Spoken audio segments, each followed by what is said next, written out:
Gözəl nitq bizə duyğu, düşüncə, mülahizə, ideyalarımızı dəqiq formada çatdırmağa imkan verir.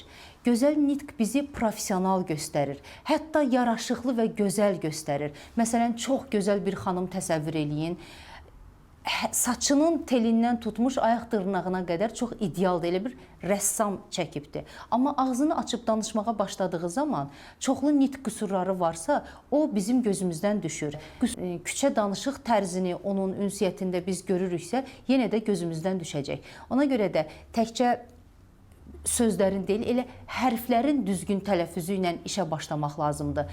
Biz təlimlərdə nələr öyrədirik? Nəfəs, səs, artikulyasiya, hər hərfin səsə düzgün çevrilməsi, sözlərin aydın tələffüz olunması, uzunçuluğa yol vermədən konkret ifadələrdən istifadə edərək fikri aydın formada çatdırmaq, yerinə, zamanına və adamına uyğun danışmaq. Bunların hamısı vacib məsələlərdir.